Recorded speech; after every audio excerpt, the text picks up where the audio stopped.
안녕하세요. 자, 이번 시간에는 이제 조선의 사회 부분으로 가겠습니다. 자, 중간중간 양이 많아도 좀 쉬신 다음에 다시 이제 차분히 끝까지 하셔야 돼. 자, 조선 사회는 먼저 전기. 자, 조선은 항상 전기하고 후기하고 나눠서 좀 공부를 하셔야 되지. 정치도 바뀌지, 경제도 바뀌지, 사회도 좀 많이 바뀐단 말이야. 자, 그러나 어쨌든 신분제가 제일 중요하다. 일단 전기에서는 신분제를 정리를 좀 해 놓으셔야 될 것 같다. 여기 부분도 자주는 나오지는 않지만 그래도 항상 나올 수 있는 부분이야. 자, 그런데 이제 조선시대 신분제도는 크게 두 개로 나눌 수 있다란 말이야. 이건 뭐 도식화하면 이렇게 된다는 거지. 물론 다이아몬드형이 맞지. 다이아몬드형이 맞아. 인구 구조는. 왜냐면 평민층이 가장 많으니까. 그러나 단순무식하게 단순화시켜서 한다. 자, 그래서 두 가지로 나눌 수 있는데, 하나는 법적인 신분제도야. 법. 그래서 조선은 건국 이후에 신분제도를 법제화합니다. 법제화한다는 소리는 공식적인 신분제도라는 소리지. 그래서 법적으로는 두 개로만 나눠. 두 개로만. 그래서 두 개로만 나눈다고. 그리고 양천제라고 합니다. 양천제. 양천제. 그래서 양천제라는 단어 반드시 빡. 양천제. 그리고 이거는 머릿속으로 알아둬야 돼. 공식적 법적인 신분제도라는 거야. 그러면 이제 조선시대 법적인 신분제도 공식적으로는 양천제가 기본인데, 양천제는 어떻게 얘기하는 거다? 양인과 천인으로 구분하는 거란 말이야. 그래서 법적으로는 신분이 딱 두 개밖에 없는 거야. 양인, 그 다음에 양인이 아닌 사람은 천인, 이런 식으로. 그리고 이제 양인과 천인에 대해서 설명을 하는 거지. 자, 그래서 줄 쳐놓으세요. 자, 양천제, 줄. 앞에 법적인 줄. 그 다음에 양인은 어떤 사람이다? 자유민이다. 공민이다. 과거, 조세, 국역의 의무, 줄. 자, 그래서 양인이라는 애들은 자유민으로서, 지금으로 말하면 국민이란 뜻이야. 국민. 그래서 공민으로서의 자격을 갖고 있는 사람, 공민. 그리고 이 공민이라고 한다면 국가에 대해서 권리와 의무를 갖고 있는 애들이거든. 그래서 국가에 대해서 권리는 그거야. 과거 시험을 볼 수 있다. 그래서 관직 진출에는 법적으로 제한은 없다. 대신 국민이면 의무도 부담해야 되는 거죠. 그래서 조세, 공납, 역, 특히 역의 의무, 그걸 국역의 의무라고 한다. 자, 그래서 역의 의무를 부담했다. 자, 이게 양인에 대한 설명은 이렇게 하셔야 돼.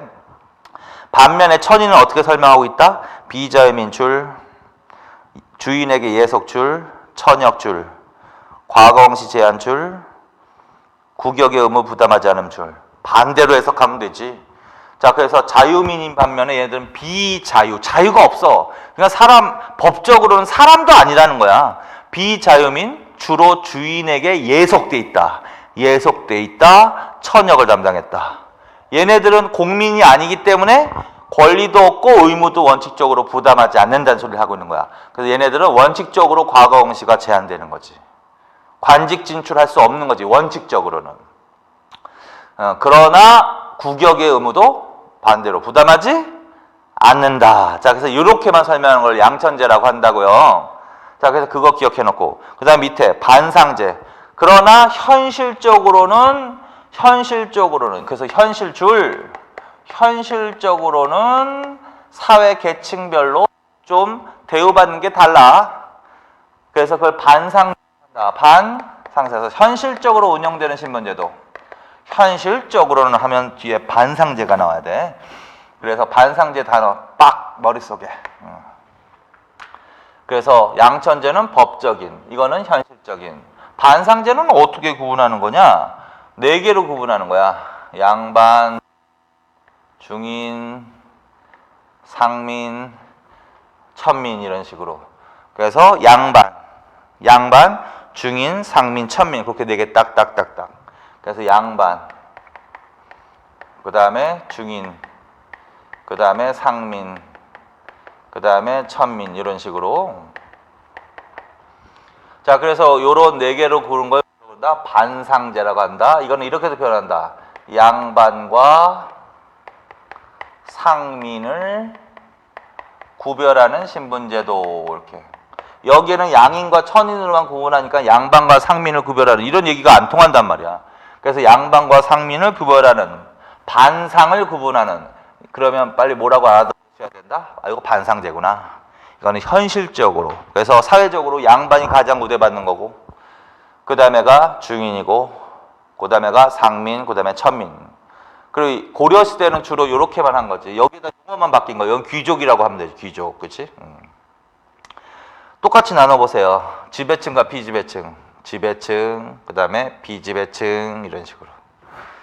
최고 지배계층은 그러면 뭐 양반이겠지. 중간 지배계층은 그러면 뭐 중인이겠지. 백성들의 대다수 평민층 하면 상민이겠지 뭐. 가장 천대받는 애들 천민이겠지 뭐. 그래서 이런 식으로 나눠보고, 이제 요 식으로 각각 양반, 중인, 상민, 천민에 대해서 이런 식으로 더 잘 물어본단 말이야. 그래서 요 네 개의 특징을 정리하는 거야. 첫째, 양반은 문반과 무반 줄. 그래서 전기의 양반은, 지금 전기하고 있습니다. 전기의 양반은 누구를 지칭한 단어다? 중앙에 문반과 무반을 합해서 양반이라고 하는 거야. 그래서 문무반을 양반이라고 한다. 전기에는 이건 관직 개념이라는 거야. 관직. 그러니까 현재 문반과 무반 관료만을 그냥 양반이라고 칭했다는 거야. 그러니까 사실은 직업적인 개념이 강한 거지 신분적인 개념이 강한 시대는 아니라는 거야, 전기는. 그래서 이걸 성취신분의 성격, 성취신분줄, 성취신분의 성격을 띄었다. 자, 그래서 양인 안에서 문과에 합격하면, 양인이면 과거응시가 가능하니까 문과에 합격하면 문반이 되고 무과에 합격하면 무반이 되는데, 걔네들을 양반이라고 하고, 걔네들이 사회를 이끌어가는 주도층이고 최고 지배계층이고, 그래서 걔네들이 가장 우대받는 거지. 그래서 근데 전기에는 문무 양반만을 양반이라고 하는 관직 개념이다. 성취신분의 개념이다. 그거 줄. 그리고 얘네들은 무엇이라고 불렀다? 지네만을 사족줄. 그래서 조선시대 사족은 주로 양반 말하는 거야. 그래서 사족이라고 불렀다. 그리고 누구하고 분리시켜 나갔다? 이서층과 분리시켜 나갔다. 자, 그리고 얘네들은 그냥 간단하게 읽어. 경제적으로는 지주. 정치적으로는 관료. 생산에는 종사하지 않고 줄. 현직 또는 예비 관료로 활동했다. 유학자로서의 소양과 자질을 함양했다. 양반은 각종 법률, 거기서부터 각종 법률과 제도 줄. 자신들의 신무적 특권을 제도화시켰다. 그래서 조선시대를 주도했던 계층, 신분은 양반이란 말이야. 양반이 당연히 최고위 지배 계층으로서 각종 제도와 법률을 지네들이 만드는 거 아니야. 그냥 자신들의 특권을 유지하기 위한 각종 제도와 법률을 만들어 나갔다. 뭐 맞는 문장이라는 거지. OX만 가리면 되죠 뭐. 그리고 각종 구격을 면제받아갔다 까지 해줘. 그 다음에 두 번째로 간다. 중인. 중인은 어떻게 표현한다? 크게 중간 지배계급이다. 아니면 말단 지배계급이다. 지배계층의 하부 구조를 형성했다. 다 똑같은 말이지 뭐. 중간 지배계급. 구체적으로 뭐가 있다? 서리, 항리, 기술관, 궁교, 영리. 그거 줄쳐놓으세요. 그래서 중인층에 속한 애들은 뭐야? 서리, 향리, 군교, 영리, 기술관. 자, 기술관부터 하자.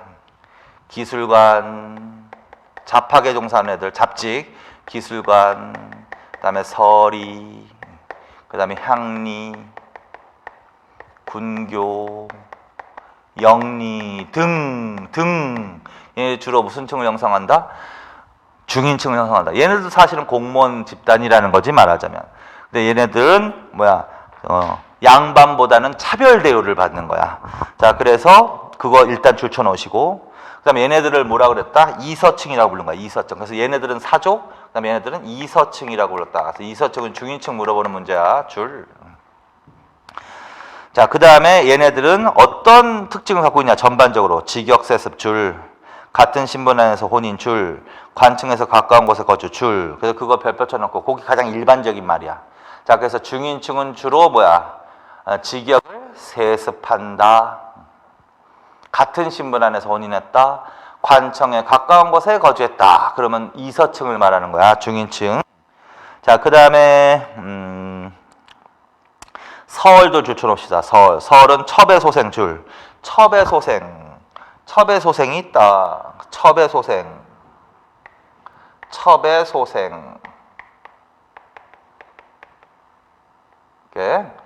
이들은 첩외소생으로서 양반들이 얘네들과 비슷한 대우를 했단 말이야. 그래서 뭐라고도 불렀다? 중서라고도 불렀다. 줄.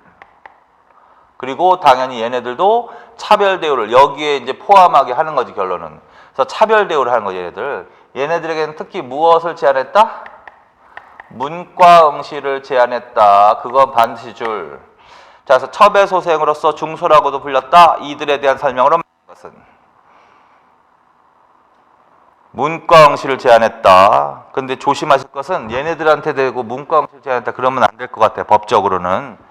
자, 그래서 요거 반드시 기억해놔. 그래서 문과응시 제한. 자, 그 다음에 좀 씁시다. 기술관에다가는 이렇게 써놔. 전문직 종사자. 지금으로 말하면 전문직에 종사하는 사람들이 지금은 전문직으로 우대받지만 조선시대는 다 잡직으로 천시받았던 직업들이 많아. 예를 들어서 통역관, 통역사, 그걸 역관이라고 해. 의사, 의관 이런 게. 그래서 통역관, 의사 얘네들이 제일 잘 나오니까 그래서 통역관, 역관과 의관 그 정도만 써놔. 역관, 의관 등. 그럼 지금은 뭐 통역사, 의사들은 전문직으로서 고소득 종사자로서 굉장히 우대를 받는 직업인 거잖아요. 근데 조선시대는 가장 우대받는 애들은 유학자들이야. 유학자들, 양반들. 그리고 통역관, 역관, 의사들은 뭐야? 잡직이라고 해서 좀 천시받았다는 거야. 그러나 그렇다고 해서 얘네들이 뭐 상민이나 천민과 똑같은 지위는 아니라는 거지. 어느 정도 지위를 확보할 수 있는 애들이야. 그러나 양반에 비해서는 조금 천대받았다. 자, 그래서 기술관에다 뭐라고 써놔? 전문직, 역관, 의관 요 정도만 써놔. 그 다음에 나머지 계층은 그냥 주로 실무행정이라고 하면 돼. 주로 실무행정. 자, 그래서 결국은 양반들은 고위직이고 그 다음에 얘네들은 주로 실무행정직 아니면 전문직 종사자가 주로 중인층을 형성했다. 이렇게 하시면 된다. 자, 그래서 그렇게 알아두시고. 자, 그 다음에 상민으로 간다. 자, 상민은 백성의 대부분을 차지하고 평민, 양인이라고도 불렸다. 줄. 평민층, 양민층, 양인층. 백성의 대부분을 차지했다. 그거 줄. 대표적인 사람들이 누가 있다? 농민, 기타, 상인, 그 다음에 수공업자들. 자, 얘네들이 백성의 대부분을 차지했다. 그런데 누가 제일 많겠어요? 당연히 농민들이 가장 많겠지. 왜? 농업 중심의 사회니까, 조선사회가. 따라서 정부는 누구를 더 우대했겠어? 상인이나 수공업자보다는 농민을 보다 우대했다. 그래서 부등호를 해놓은 거야. 신분이 더 좋다는 얘기는 아니야. 신분은 다 똑같아. 근데 더 우대받았다 정도. 그리고 얘네들 물어보지. 상민, 농민, 상인, 수공업자. 자, 그 다음에 뭐가 있다? 원칙적으로 과거의 응시 가는 국가에 대해서 국역의 의무 부담. 그거 좋잖아. 얘네들도 법적으로는 다 양인이란 말이야. 그래서 얘네들도 원칙적으로는 과거 응시가 가능하단 말이야. 자, 조선시대, 고려시대도 마찬가지지만 조선시대에도 농민은 원칙적으로는 과거 응시가 가능했다. 이렇게. 그런데 반대로 조세나 역의 의무를 부담해야 했다. 주로 세금 내는 애들이 얘네들이 거야. 상민층인 거야. 그래서 그렇게 이해하시고. 자, 그 다음에 그 밑에 뭐가 있다? 신양, 역천, 줄초나. 그리고 그 밑에 또 뭐가 있어? 신양, 역천. 그러니까 얘네들보다 더 천시받는 애들이야. 신양, 역천. 이거는 이제 해석. 신부는 양인인데 하는 일이 고대고 천하여 깊이 하는 일들을 말하는 거야. 그걸 신양, 역천층이라고 한다. 칠반천역이라고 돼. 칠반천역. 칠반천역이라고 돼. 자, 그래서 신부는 같은 상민층에 속하지만 하는 일이 천하고 고대해서 깊이 하는 직업들이 있다. 그래서 그걸 신양, 역천, 칠반천역이라고 한다. 그래서 그것도 반드시 줄쳐놓으시고, 그 양인의 최하층으로 신분적으로 양인에 속하면서도 천역의 종사에 기피했다. 그거 알아두시고, 조례, 나장, 일수, 조군, 수군, 봉수군, 역졸 있죠? 그거 줄쳐놓으십시오. 그래서 조례, 나장, 일수는 그냥 크게만 보자. 조례, 나장, 일수는 크게 관청에서 잡일을 보는 애들 말하는 거야. 관청에서 허드렛 일, 관청 잡일. 머리로만 들어놓으세요. 조례는 주로 중앙관청에 주로 많아. 중앙관청. 그래서 조례는 주로 중앙관청에서 잡일 보는 거. 뭐 관리를 호위한다거나 뭐 이런 일들을 해. 심부름 한다거나. 어쨌든 중앙관청에서 잡일 보는 애는 조례. 나장과 일수는 중앙도 있지만 지방관청에서 또 잡일. 그냥 결국은 중앙과 지방관청에서 잡일 보는 애들을 뭐야? 조례, 나장, 일수. 크게만 봅시다. 일단은. 그 다음에 조구는 뭐야? 조세 운반하는 애들 말하는 거야. 조구는 조세 운반하는 애들. 봉수구는 봉화, 봉수대 관리하는 애들. 역졸은 역이라는 곳에서 잡일을 하는 애들. 역졸이라고 하는 거지. 영리하고는 구분해야지. 영리는 관리니까 중인칭이지만 역졸은 칠반 천역으로 들어가야 돼. 그 다음에 수구는 육군 이러면 안 된다고. 수군이라고 하셔야 된다고. 그래서 조례, 나장, 일수, 조군, 수군, 봉수군, 역졸. 얘네들은 신양, 역천철. 주로 관청에 소속되어 천역을 담당했다. 수영에 배치되어 군복무에 종사했다. 맞지? 봉수대에 배치되어 잡일을 더 맡았다. 역에 배치되어 잡일을 했다. 세곡을 운반했다. 그러면 이런 것들이 빨리 알아둬야 돼. 아, 신양? 역천청이구나. 거기까지. 그 다음에 천민으로 갑니다. 천민은 이제 가장 밑에 있는 애들인데 대다수는 누구래? 대다수는 노비. 대다수는 노비. 기타 누가 있다?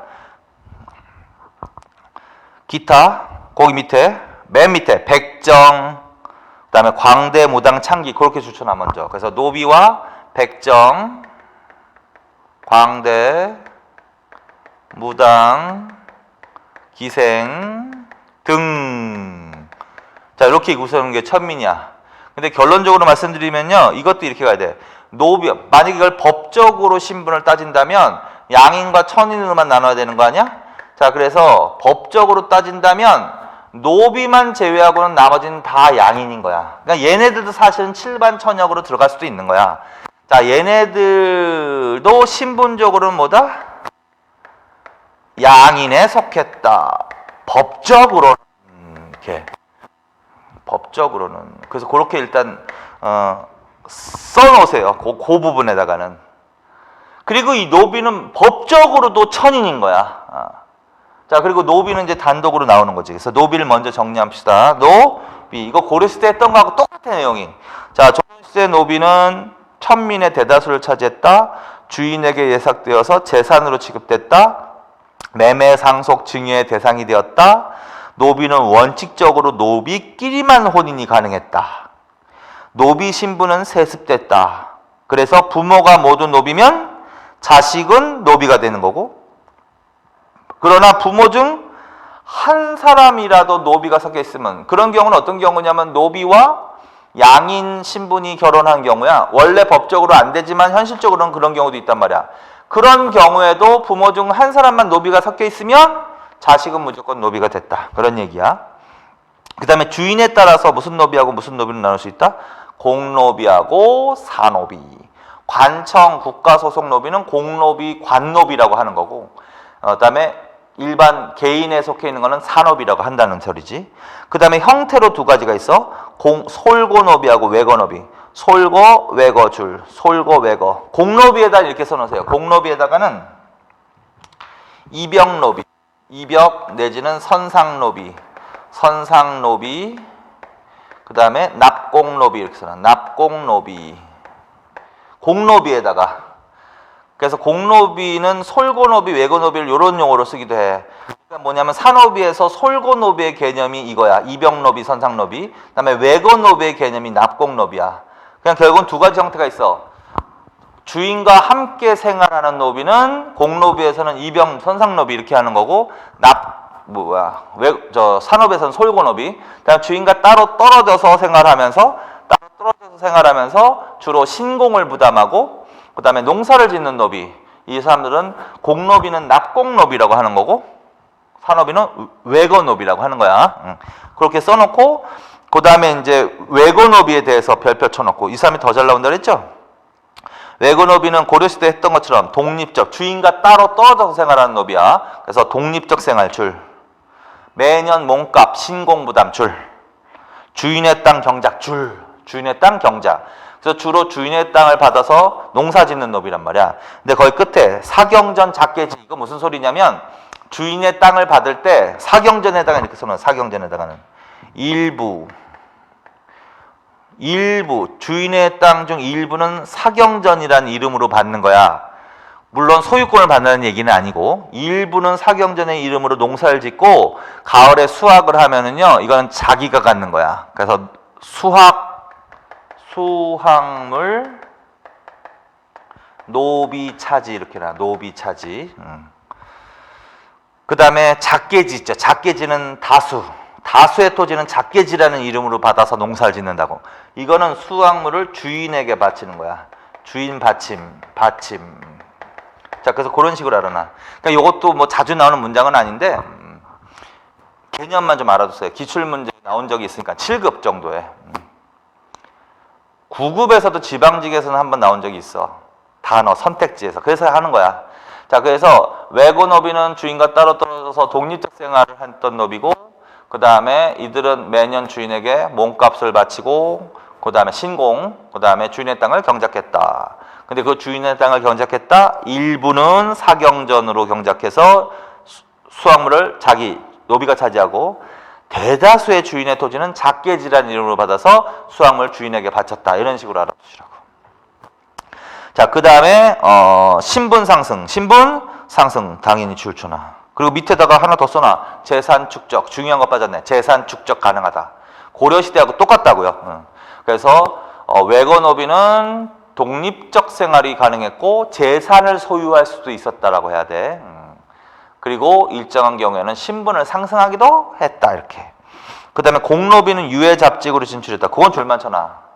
여기서 유해잡직은요, 주로 이제 관청에서 정말 허드렛 일을 하는 애들 말하는 거야. 정수하고 빨래하고 이런 애들, 수리하고 이런 애들. 그래서 보통 관청에 소속된 거의 공무원의 개념이란 말이야. 근데 그 관청, 왕실이나 관청에서 청소하고 빨래하고 물건 수리하고 바느질하고 이런 거 잡일 있죠? 그런 잡일은 주로 노비들이 담당했거든. 그럼 노비가 하면 관청에 소속된 놈이 공노비일 거 아니야? 그래서 공노비는 유해잡직으로 진출하게 됐다. 이거는 저거하고 오해하면 안 되는 게 원칙적으로 과거를 통해서 관직을 진출할 수는 없는 거야. 그러나 유해잡직에는 관노비가 해당이 된다 정도. 산업이 이러지 말고 공노비 거기까지. 자, 그래서 노비는 당연히 좀 별표 쳐놓으시고, 그 다음에 기타 뭐가 있어? 백정, 광대, 무당, 창기 등. 얘네들 아까 뭐라고 써놓으라고 그랬지? 얘네들도 법적으로는 양인층, 이렇게 신분적으로 법적으로는 양인층에 속한다. 이런 식으로 정리해 놓으시라고요. 그 다음에 백정은 좀 알아놔야지. 자, 조선시대 백정은 뭐에 종사한다? 도살업줄. 고려시대 뭐라고 불렀어 얘네들이? 화척, 양수척줄. 그래서 이 백정이라는 단어는 고려시대와 조선시대는 구분해야 돼. 고려시대 백정은 여기에 들어갔어야지. 왜 그러냐면 고려시대 백정은 농사 짓는 사람을 말하는 거지 도살업에 종사하는 사람을 백정이라고 안 했거든. 그래서 고려시대 백정이란 농사 짓는 사람을 말한다. 근데 조선시대라고 했으니까 백정은 조선시대는 도살업에 종사하는 사람이야. 그러니까 여기에 들어가야 되는 거지. 그치? 그럼 만약에 고려시대로 바꿨다면 백정이 여기에 들어가고 여기에는 화척, 양수척 이렇게 쓰여 있겠지. 그래서 그거 구분하란 말이야. 별표 쳐놓고. 자, 그래서 고려시대 화척, 양수척이라고 불렸다. 도살업에 종사하는 사람들을, 그 사람들을 조선시대는 뭐라고 불리기 시작한다? 백정이라고 부르기 시작한다라는 거야. 그거 해드렸죠 미리. 세종대왕 때부터 그렇게 부른다고. 세종, 화척에서 양수척에서 백정으로 이렇게 화살표 꺼놓고 세종 때부터. 그래서 고려시대 백정과 조선시대 백정은 신분도 틀리고 하는 일이 다르다. 그래서 그거 좀 기억하시면 돼. 자, 그래서 여기까지요. 자, 그래서 지금 이 시간에 이제 조선 전기의 신분 제도에 대해서 하신 거야. 그래서 이 부분은 항상 나올 가능성이 있으니까 정리를 해놔. 이런 식으로 신분제는 고려시대하고 조선시대가 나올 가능성이 많단 말이야. 그래서 그 두 시기를 정리해 놓으십시오. 자, 그 다음에 이제 다음 페이지로 갑시다. 258페이지. 자, 258페이지 여기 부분은 그냥 좀 어려울 수도 있지만 여기는 주로 그 각 제도 있죠. 각 제도와 그 기능 있지? 그거를 정리해 놓는 거야. 제목이 뭐야? 사회 시책과 법률이라고 돼 있잖아. 자, 그래서 사회 시책.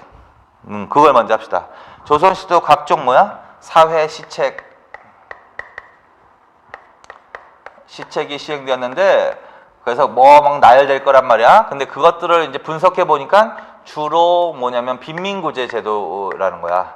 주로 빈민을 구제하기 위한, 빈민을 구휼하기 위한 구휼 제도라고도 한다. 그냥. 그래서 빈민구제, 구휼과 관련된 각종 사회 시책이 시행되기도 했다. 그렇게 크게 의미로 이해하는 건 그 정도고 각 거마다 종류와 기능을 정리를 잘 해두는 거야. 자, 그래서 면제법 줄 이건 뭐 고려 이런 거 다 고려 시대부터 있었던 거야. 자, 면제법 각종 재해 줄 조세감면 줄 그리고 읽으세요 그냥. 조선 시대에도 각종 재해를 당하면 뭐다 조세를 감면해주기도 했다. 그걸 뭐라 그런다? 면제법. 자, 그래서 두 번째 환곡과 사창제. 자, 이거는 더 알아놔야 돼. 환곡과 사창제는 뭐냐면 춘대 추납에 의한 빈민구제도야. 춘대 추납. 봄에 빌려주고 가을에 걷어들이는 거. 이거를 하면은 춘대 추납에 의한 빈민구제제도 하면은 조선시대에는 뭘로 간다? 환곡과 사창제로 가는 거야. 그럼 생각해보면 머릿속으로 다시 복습해. 우리나라 최초의 춘대 추납에 의한 빈민구제도. 그건 뭐 고구려 고국천황 때 진대법인 거죠. 진대법. 그러다가 고려시대에도 태조 때 흑창이라는 거, 그다음에 성종 때 의창이라는 거, 그런 것들이 또 춘대 추납이고, 조선시대는 뭐다? 환곡과 사창제라고 한다. 자, 그런데 이제 환곡제도하고 사창제도는 그건 공통인데, 하나는 정부가 주도하는 게 있어. 정부가 주도하는 거 있어. 그다음에 민간이 주도하는, 그래서 이것도 반드시 나눠서 하셔야 돼. 정부 주도하에 이렇게 하면은 환곡으로 가는 거야. 그 다음에 민간 주도하에 그러면 뭐 사창으로 가는 거야. 그래서 이제 정부가 주도하는 거는 환곡제도라고 하는데 그건 주로 이러한 관청을 설치해서 한 거야. 의창이나 상평창. 그러니까 이 의창이나 상평창은 고려시대부터 나오는 거 아니야. 그래서 고려시대부터 나오지만 조선시대에도 있다라고 알아두시면 돼. 근데 이제 고려시대는 조금 나눠서 의창은 춘대 추납에 의한 빈민구제제도, 그 다음에 상평창은 물가 조절을 통한 농민의 생활 안정을 추구했다. 성종 이렇게. 근데 이제 조선 시대는요, 의창과 상평창 나와도 돼. 근데 이제 두 기관에서 거의 모두 춘대 추납을 한다고. 자, 그래서 의창, 상평창을 설치하고, 그러면 뭘로 가는 거야? 의창, 상평창을 설치하고, 그러면 환곡으로 가는 겁니다. 환곡. 그래서 뭐 다른 때도 있겠지만 조선정기의 세종대왕 때 그런 얘기가 나와. 세종대왕 때 의창을 설치하고 이런 얘기가 나온단 말이야. 그래서 이거 환곡이라야. 자, 그 다음에 민간주도. 민간주도는 무엇과 관련있다? 사창이란 말이야. 사창. 개인적인 창고 그냥 사창제라고 한다. 자, 그래서 민간이 주도하는 춘대추납 하면 사창, 정부가 주도하는 춘대추납, 의창, 상평창을 설치하고 이러면 환곡으로 가십니다. 그래서 이 부분은 정확히 정리를 좀 해놓으십시오. 거기까지. 자, 그 다음에 해민국가 동서대비원. 그것도 줄 맞춰놔. 수도권 안에 거주하는 서민 환자의 구제와 약제 판매. 줄. 이것도 뭐 고려시대부터 있었잖아. 수도권 안 서민 환자 구제 약제 판매. 해민국가 동서대비원. 그 다음에 재생원 줄. 지방민의 구호 및 진료 줄. 여기서 뭘 신경 써야겠어? 지방민 동그라미. 그러면 재생원으로 가는 거야. 수도권 안에 이렇게 나왔어. 그러면 해민국이나 동서대비원으로 가는 거야. 그렇게만 정리를 해놓으라고. 그 다음에 동서할인서. 유랑자의 수율과 구용. 뭘 신경 써야 나겠어? 유랑자. 동서할인서. 그래서 이것도 개념 가끔 가다가 이제 사회 시작해가지고 선택지에 면제법하고 뭐 내용 써주고 뭐하고 내용 써줄 때 내용만 잠깐 바꿔낸다고요. 그래서 그것만 가릴 정도로만 읽으시라고. 자, 그래서 면제법 다시 한번 읽어. 면제법 각종 재해를 당했을 때는 농민들에게 조세를 감면해줬다. 환곡과 사창제는 정부 주도 의창, 상평창을 설치하고 춘대, 춘하. 사창은 민간 주도, 춘대, 춘하 이렇게. 그다음에 해민구가 동서대변은 그 밑에 있는 건 다 구제 뭐 다 빈민구율 아니야. 근데 수도권 안에 거주하는 서민 그러면 그렇게 가는 거야. 그다음에 지방민 이러면 재생으로 가는 거야. 유랑자 그러면 할인서로 간다는 거지. 그러니까 그런 식으로만 읽어두세요. 그래서 사회시책 하나 정리해놓고 자 그다음에 이제 법률로 간다. 법률. 자 조선시대 법률에 대해서도 이것도 간략하게 정리하기만 하면 돼. 법률. 근데 무슨 법과 무슨 법으로 나눠서 본다. 형법과 민법으로 나눠서 본다. 형법과 민법. 형법과 민법으로. 그리고 이제 줄을 쳐놓으면서 열심히 이것도 OX 가릴 정도로만 읽으면 돼. 자, 형법은 무엇이 적용되었다? 대명률과 경국대전의 형전. 줄. 형법은 대명률과 경국대전의 뭐? 형전이 적용되었다. 이건 성문 법령이야. 이거는 단순해. 이거 이제 형법, 민법 물어볼 때 고려부터 해가지고 이런 식으로 해서 물어본단 말이야. 고려 시대라 하면 이렇게 해야 돼. 연필로 써놓고 매일 계속 공부하던가. 당률 71개 보조법률. 그래서 그거는 고려로 가는 거야. 당률과 그걸 참고한 71개 보조법률이 시행되었습니다. 그럼 고려로 가는 거야. 조선은 대명률 및 경국대전의 형전. 그렇게. 비교만. 자, 그 다음에 강상제, 중제. 자, 조선시대에 무슨 제가 중제로 취급되었다? 강상제. 이것만 중제는 아니지. 반역제 이런 것들이 중제지. 근데 반역제 같은 경우는 삼국시대부터 중제로 취급됐던 거기 때문에 별 큰 의미는 없다. 그런데 조선시대에 이 반역제와 함께 마찬가지로 중제로 취급됐던 범죄가 있다. 그걸 뭐라 그래? 강상죄라고 해. 그냥 쉽게 말하면 삼강 오륜을 어긴 죄야. 삼강 오륜을 위배한 자. 고려시대부터 이게 중죄로 취급됐지. 고려시대는 불효죄라고 했지. 불효죄 이렇게. 그게 곧 강상죄하고 같은 의미야. 자, 그래서 삼강오륜. 삼강오륜은 어디서 강조하는 거야? 유교잖아. 그래서 유교 이념을 강조하는 거지. 더 강조하는 시대라는 거지. 그래서 강상죄줄. 그 다음에 중죄에는 무슨 법이 적용되었다? 연자제줄. 연자제는 어떤 의미다? 죄를 범한 당사자만 처벌하는 게 아니라 일가 친척까지 처벌하는 거야. 그래서 보통 이런 용어가 나온다. 응용 드라마에서 삼족을 멸하라 이런 얘기. 삼족을 멸하라, 뭐 구족을 멸하라 이런 식으로. 그래서 이건 무슨 얘기를 하고 있는 거야? 연좌제를 말하고 있는 거야. 그래서 연좌제가 적용됐다. 중제 같은 경우는. 그 다음에 형벌. 이거 똑같지. 5가지가 있다. 줄, 대, 장, 도, 유, 사에 5가지가 있다 이렇게. 그래서 이런 문장들을 기억하시면 된단 말이야. OX 가릴 정도로만. 자, 그 다음에 민법으로 간다. 민법은 주로 무슨 법에 의해서 처리했다? 주로 관습법이라고 했잖아. 주로 관습법. 그러니까 이것도 바뀌면 안 되는 거지. 조선시대 민법과 형법은 주로 대명률과 경국대전의 형전이 적용됐지만 민법은 주로 관습법. 다르잖아. 그치? 자, 그거 기억하고. 자, 그 다음에 뭐다? 전기에는 무슨 소송이 많았다? 노비 관련 소송이 많았다. 노비. 그러니까 민사 분쟁인 거지. 사람과 사람 간에 어떤 분쟁이 생겼어. 그걸 뭐 민사, 일반 생활과 관련돼 있는 민사 관계 분쟁. 그게 민법과 관련돼 있는 건데 전기에는 무슨 관련 소송이 많았다? 노비 관련 소송. 그것도 반드시 줄쳐놓으세요. 전기에는 뭐? 노비 관련 소송이 많았다. 노비 관련 분쟁이 많았다는 소리지.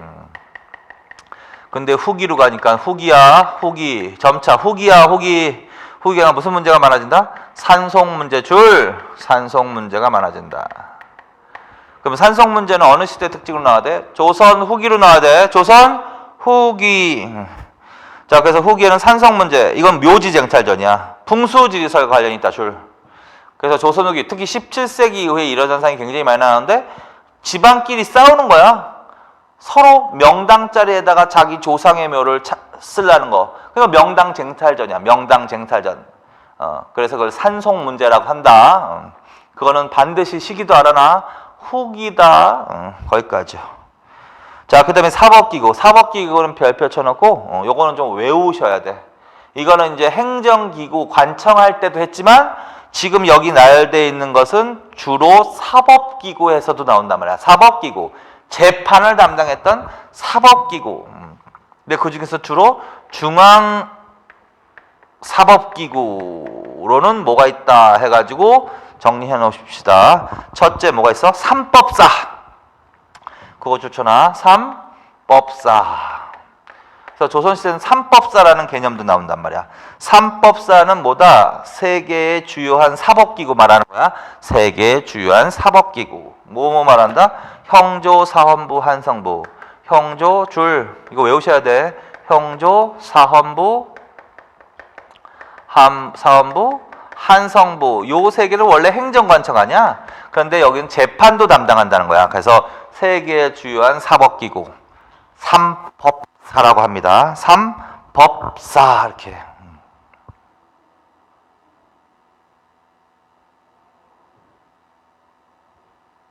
자, 그리고 이거 담당하는 업무를 좀 보면 형조는 원래 법률이나 노비, 재판 이런 기능을 하는 거야. 사헌부는 관리, 감찰이지. 한성부는 한양, 수도 한양의 행정과 치안을 책임지는 관청이란 말이야. 그래서 행정적으로는 그런 기능도 하는데 사법권도 행사했다라고 해야 돼. 그리고 요거는 무엇과 구분해야 된다? 3사하고는 구분해야지. 3사는 사헌부, 사관원, 홍문관 세 개를 3사, 언론, 문필기구. 요거는 삼법사는 사법기구, 형조, 사헌부, 한성부. 그거 헷갈리지 않게 하고. 그 다음에 3사에도 속하고 3법사에도 속하는 게 있지? 사헌부. 자, 그 다음에 또 사법기구, 주요 사법기구가 뭐가 있다? 의금부가 있다. 의금부. 그래서 의금부. 의금부는 어디 직속이라고 해야 돼? 왕 직속이라고 해야지. 그래서 조선시대 왕권 강화에 직결되는 관청으로 두 개가 있죠. 왕 직속기구. 승정원과 의금부.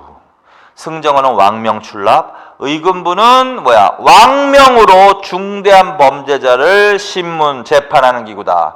의금부에서 왕명으로야. 그래서 그거 기억하시면 되고. 그러나 이제 삼법사를 물어봤을 때 의금부는 뭐에 들어가지는 않는다? 삼법사에는 들어가지는 않는다. 그거 조심해서 읽으시고. 자, 그 다음에 또 뭐가 있다? 포도총리나 장례원이 있다. 포도총. 포도총은 일반 치안이야. 줄 많잖아. 일반 치안 줄. 지금으로 말하면 지금 경찰들 말하는 거야. 포도청. 그 다음에 장례원. 장례원은요, 형조 속사야. 형조 속사. 여기서 속은 속았다, 사는 관청이라고 해석하면 돼. 무슨 말이냐면 형조에 속한 관청이란 소리야. 형조에 딸린 관청. 그래서 조선시대는 이제 6조가 있잖아. 2호 예병 형공. 그리고 담당하는 업무가 많을 거 아니에요?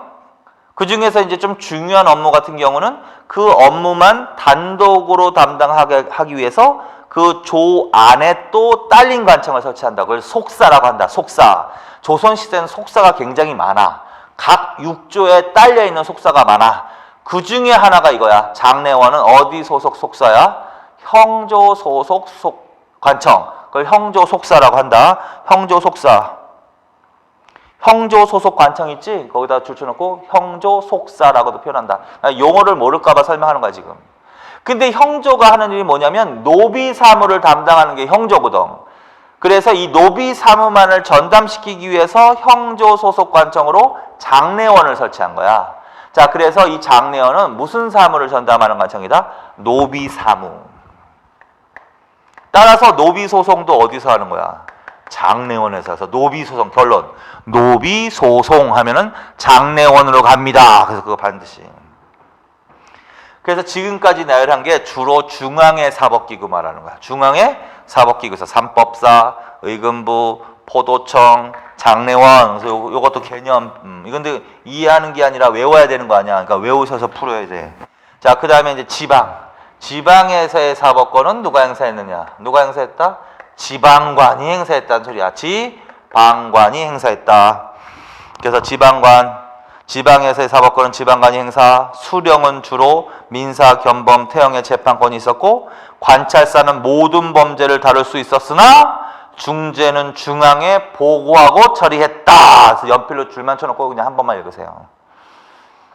자, 그 다음에 재판에 대한 의의.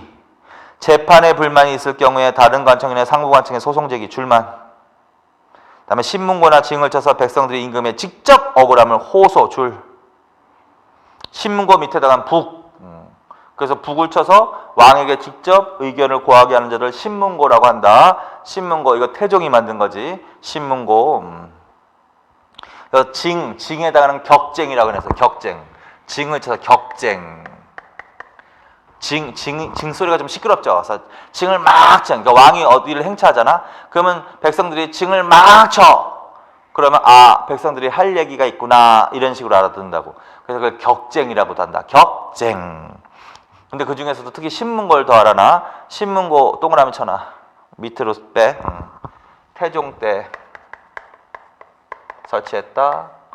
백성 억울함 고발하게 하는 제도다. 개념. 근데 고발 내용의 제한, 고발 내용의 엄격한 제한이 가해졌어. 그러니까 고발하지 못하는 내용이 더 많은 거야. 그러니까 실제로 고발할 수 있는 내용은 별로 없어.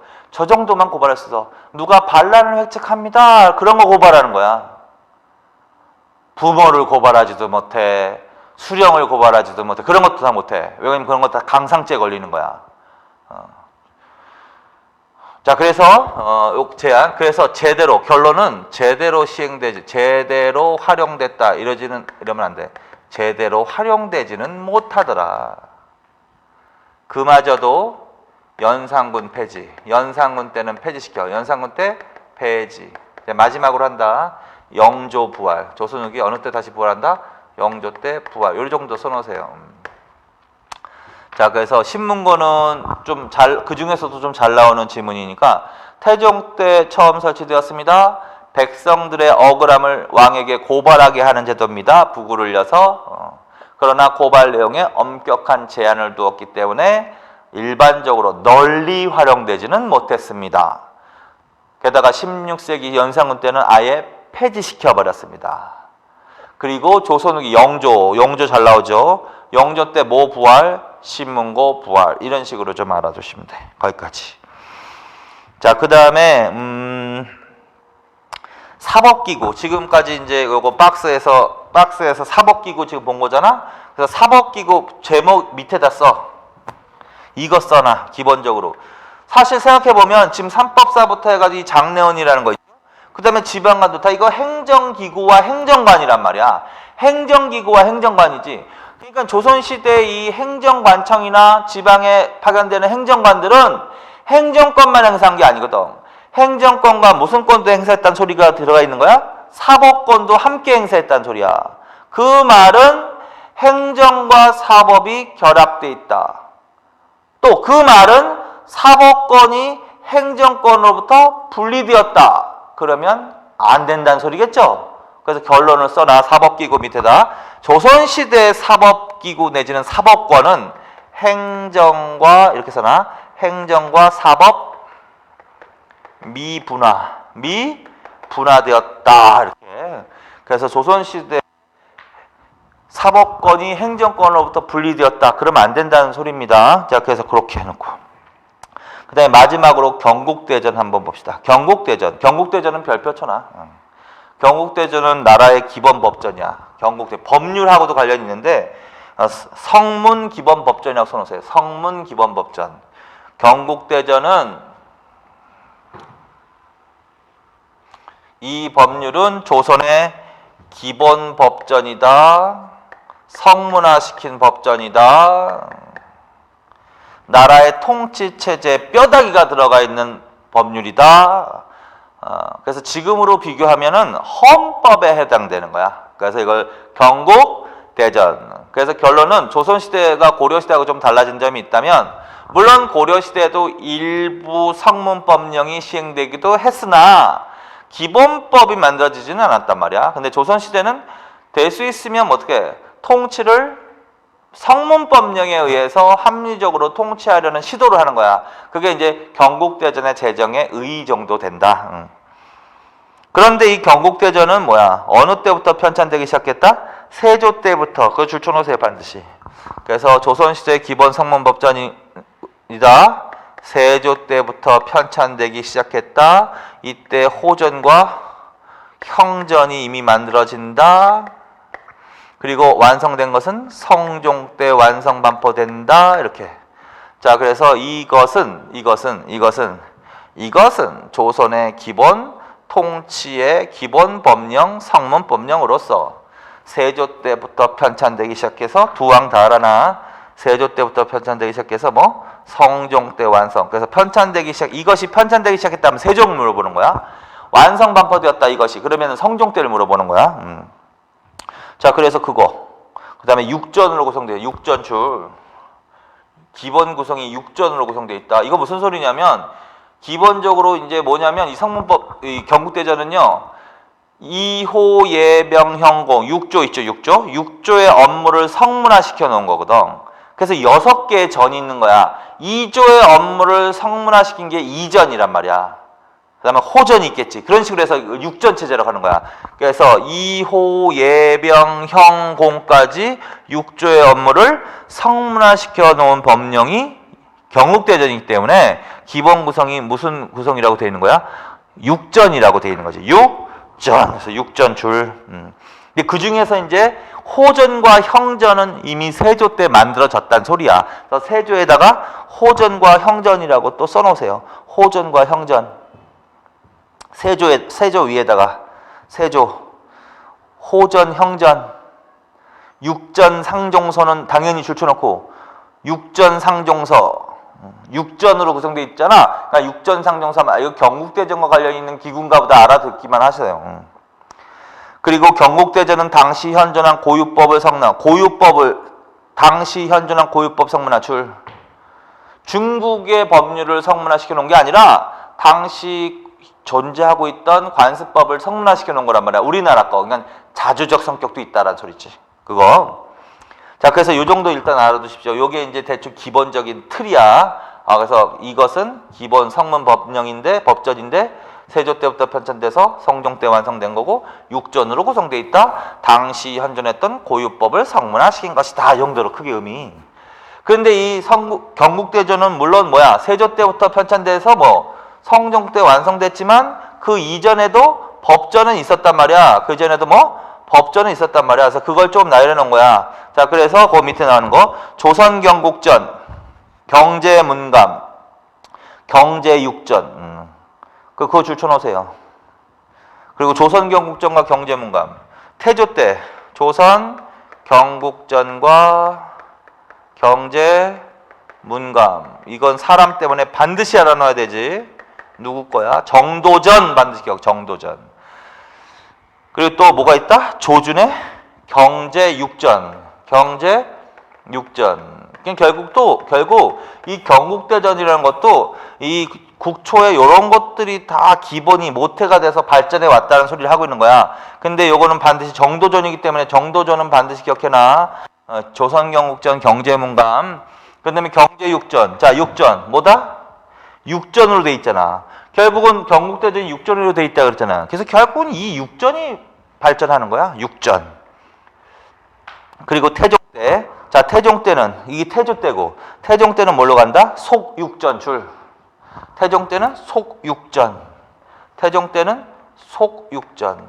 그러니까 무슨 말이냐면요. 태종 때는요. 뭐를 기본으로 했냐면 이 경제육전을 기본으로 해서 속편을 만든 거야. 그래서 이거를 원육전이라고 한다는 소리야. 그래서 원육전. 그다음에 태종 때 송육전. 송육전 줄. 그다음에 세종대왕 때 정전육권, 육전등록 줄. 정전 6권, 정전이라고도 한다. 정전이라고도 한다. 정전육권. 그다음에 육전 등록. 육전 등록. 그럼 어디로 간다? 세종으로 간다. 그 다음에는 뭘로 가겠어? 경국대전으로 가는 거지. 경국대전. 그래서 경국대전은 이거 갖다 끼면 돼. 어느 왕 때부터? 세조 때부터 편찬되기 시작했다. 육전으로 구성되어 있으니까 이때 뭐가 만들어졌다? 호전과 형전이 만들어졌다는 소리고 성전 때 왕성 반포되었다. 이렇게. 그 다음에 이제 그 뒤가 더 중요하다. 별표쳐놔. 뒤가. 물론 이것도 나올 수 있어요. 충분히. 그런데 이거보다는 요 뒤가 더 잘 나오거든. 그러니까 뒤의 순서는 반드시 외우세요. 그리고 앞에는 좀 정성을 다해서 좀 더 보세요. 정도전 나올 때 이 지문 나올 수 있는 거지. 그치? 조선경국전과 경제문감을 도술했다. 경제육전. 이게 원육전을 토대로 송육전, 정전육권, 육전등록. 태종, 세종은 잘 물어보잖아. 태종, 세종. 혹시 높아심에서 하는 거야. 근데 조선 후기가 더 중요하다. 조선 후기. 그리고 이제 경국대전이 완성됐고 이걸 토대로 그 다음에 이제 자꾸 수정 보완되어 가는 건데 어떻게 외우냐면 속에다 동그라미 쳐놔. 영조에다 속에다 동그라미 쳐놔. 그다음에 정조에다가는 통에다 동그라미 쳐놔. 통. 그다음에 고종 흥선대원군 있죠. 고종 거기다가는 회에다 동그라미 쳐놔. 회. 그래서 속통회 이렇게 읽어버려 돼. 속통회, 속상해. 속통회. 대전은 같이 들어갔으니까 대전은 같이 읽어버리면 헷갈린단 말이야. 자, 그래서 속통회 동그라미 쳐놔. 눈으로는 읽대. 속대전, 대전통편, 대전회통 이렇게 간 거잖아요, 지금. 대전은 읽지 말라고. 알고만 있으라고. 속통회만 동그라미 쳐놓으시라고. 그리고 계속 순서로 간다. 속통회. 그리고 바로 읽는다. 속대전, 통편, 회통 바로 읽습니다. 그리고 조선후기 어느 왕부터 주로 잘 물어봐. 영조부터 스타트 끄는 거야. 영조. 그 다음에는 정조. 그 다음에는 나중에 근대사의 흥선대원군 때 물어본단 말이야. 흥선대원군 때는 회통이 나와야 돼. 회통과 나중에 또 할 거니까 아주 회통. 속, 통, 회 순서대로 영조, 정조, 흥선대원군. 그래서 그거는 반드시 외우세요. 왕 물어볼 때, 흥선대원 물어볼 때 그 업적할 때 그거 싹 바꿔낸단 말이야. 그리고 생각해보면 영조 때 속자 들어가는 책이 많잖아. 영조 때 속자 들어가는 책 맞지? 속대전, 속오래의, 속병장도설 이런 것들. 그래서 속자 들어가면 영조로 간다. 거기까지. 자, 그래서 경국대전은 일단 제일 중요한 거고 그 뒤에 순서는 반드시 조금 외우시고. 왜? 왕 때문에 그러는 거야. 헷갈리지 않게 빨리 골라내게. 그 다음에 그게 여유가 되면 요 앞에 거. 그 중에서 정도전이 중요할 것 같지? 그 다음에 왕으로 물어보면 태조, 태종, 세종 이렇게. 자, 거기까지. 자, 그래서 이번 시간에는 신분제 하고요. 신분제 중요하고 그 다음에 사회시책, 뭐 법률, 사법기구, 경국대전 뭐 이런 것들을 정리한 거지. 자, 이번 시간은 여기까지 하겠습니다. 수고하셨습니다.